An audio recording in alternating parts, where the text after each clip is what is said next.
Isang nakakagulat na pahayag ang binitawan ng kilalang entrepreneur at host na si Patrick Bet David.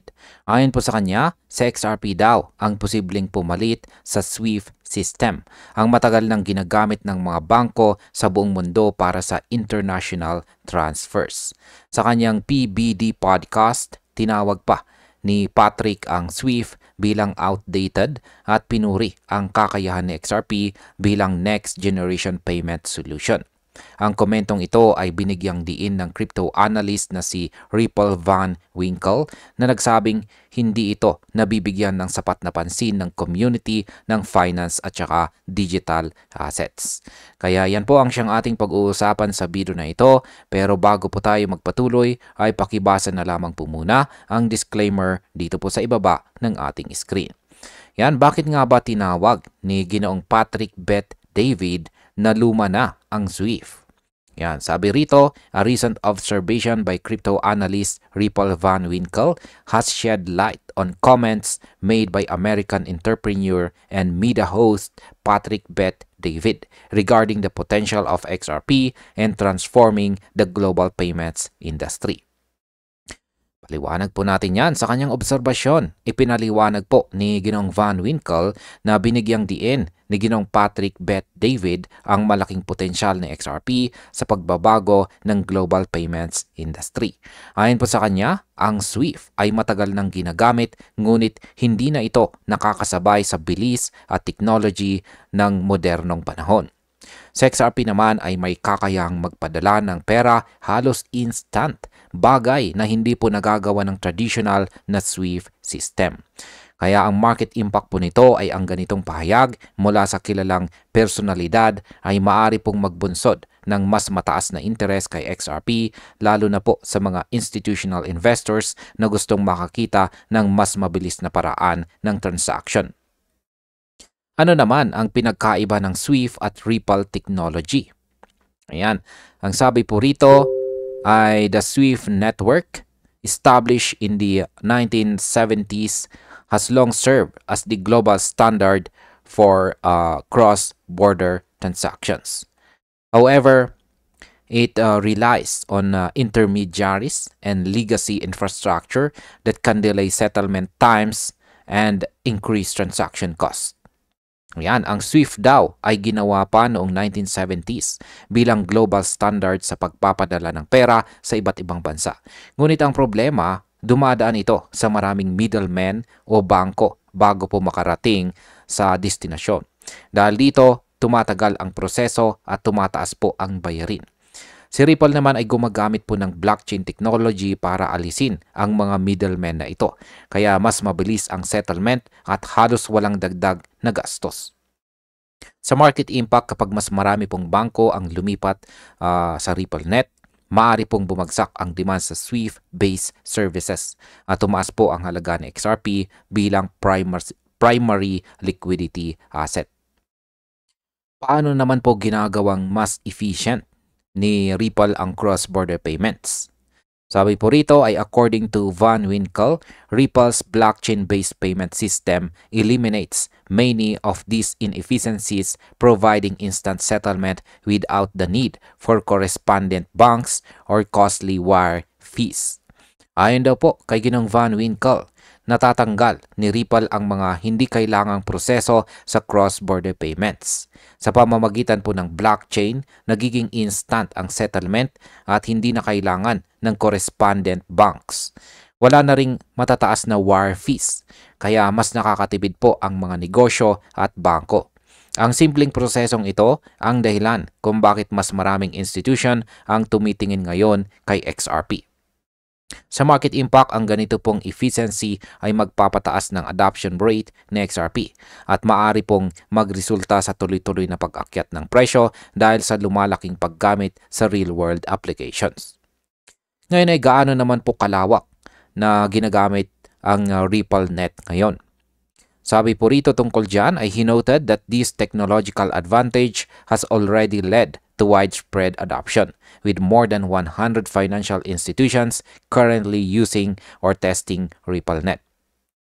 Sinabi po ni Ginoong Van Winkle na higit 100 financial institution na ang gumagamit or nagtitest ng RippleNet. Ibig pong sabihin, hindi na ito simpleng eksperimento. Isa na itong aktibong network na ginagamit ng mga bangko sa iba't ibang bansa para sa real-time transfers. Ang ganito pong antas ng adoption ay patunay na si Ripple ay hindi lang puro hype, kundi may tunay na technology kayang baguhin ang global system ng pagbabayad or global payment system. Sa market impact, kapag dumami pa ang gumagamit ng RippleNet, tataas po ang daily transaction volume na XRP na posibleng magdulot ng steady upward trend sa kanyang presyo. Ano naman ang papel ni XRP sa loob ng RippleNet? Sabi po rito ay Van Winkle explained. Van Winkle explained that each transaction processed through RippleNet exerts a positive influence on XRP, the digital asset used for liquidity within the network. Ipinaliwanag po ni Ginong Van Winkle na bawat transaction sa RippleNet ay may direktang epekto kay XRP dahil ito po ang ginagamit bilang liquidity token. Sa tuwing may perang dumadaan po sa system, si XRP ang tumatayong tulay sa pagitan po ng dalawang currency. Dahil dito, may tunay po siyang gamit sa ekonomiya at hindi lang po basta speculation ang dahilan ng kanyang halaga. Sa market impact, habang dumarami po ang aktual na paggamit kay XRP sa mga transaction, lalong titibay ang demand at posibleng maging mas stable po ang presyo kumpara sa ibang mga altcoins. Ngayon ay bakit po ba sinasabing ito ay higit pa sa isang simpleng payment option? Sabi po rito, unlike speculative use cases, XRP's function in facilitating real-world transactions underpins its utility and long-term relevance. He underscored that this is not merely a new payment option but a foundational shift in how global transfers are executed. Yan, ayon po kay Ginoong Van Winkle, si XRP ay hindi lang bagong paraan ng pagbabayad, kundi isang revolusyon sa kung paano po gumagalaw ang pera sa buong mundo. Ang utility po nito sa real-world transactions ang nagbibigay sa kanya ng long-term value. Hindi ito hype token dahil ang kanyang layunin ay malinaw. Yan po ay gawing mabilis, mura at ligtas ang bawat transaction sa anumang bansa. Ang market impact po dito ay ang ganitong klase ng utility-driven asset ay madalas inaasahan ng mga institutional buyers. Kaya posible pong magdala ito ng long-term bullish trend para kay XRP. Paano naman po tumutulong ang Ripple sa pagbabago ng financial infrastructure?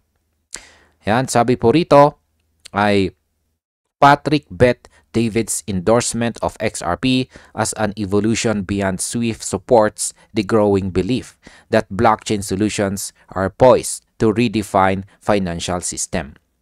Ang suporta daw po ni Ginong Patrick Bet David kay XRP bilang mas advanced kaysa sa SWIFT ay nagpapatunay na dumarami na ang naniniwalang blockchain ang kinabukasan ng financial systems. Habang nananatili pa ring malakas ang traditional na sistema, ang mabilis na adoption ng RippleNet ay nagpapakita na nagsisimula ng magbago ang direksyon ng global economy. Ang market impact po nito ay ang endorsement mula sa mga influential figures tulad po ni Ginoong Bet David ay nagdadala ng malaking credibility kay XRP at maari pong mag-udyok ng bagong wave ng institutional entry dito sa crypto market. Bilang panghuling katanungan ay ano naman ang ibig sabihin ng pahayag ni Ginoong Van Winkle sa kabuuan? Sabi rito, Van Winkle's commentary positions this moment as an early sign of that transition, where innovation, not tradition, determines the future of international money movement. Sa kanyang pagsusuri, sinabi po ni Ginong Van Winkle na ang panahong ito ay simula ng malaking pagbabago sa global money movement. Ayon po sa kanya, hindi na tradition ang magtatakda ng hinaharap kundi innovation. At sa larangang ito, malinaw na si Ripple at si XRP ang nangunguna. Kung magpapatuloy po ito, maaaring tuluyang mapalitan ng blockchain-based system ang SWIFT sa susunod na mga taon. Ang market impact po dito ay kapag nagkataon si XRP ay posibleng maging core infrastructure ng mga bangko sa hinaharap na magbibigay po sa kanya ng matatag at pangmatagalang halaga sa market.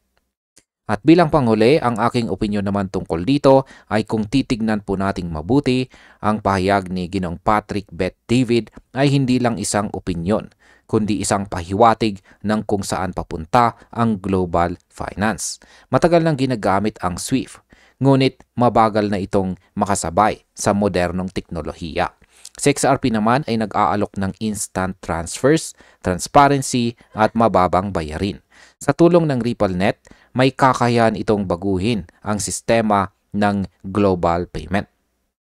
Para po sa atin, bilang mga traders at investors, ito po ay sinyales na dapat po nating bantayan sa XRP. Dahil kung tuluyang pumalit ito kay SWIFT, posibleng masaksihan po natin ang isa sa pinakamalaking pagbabago sa kasaysayan ng crypto at banking industry. At ayan, hanggang dito na lamang po tayo sa video na ito mga ka-crypto. Maraming salamat sa panonood.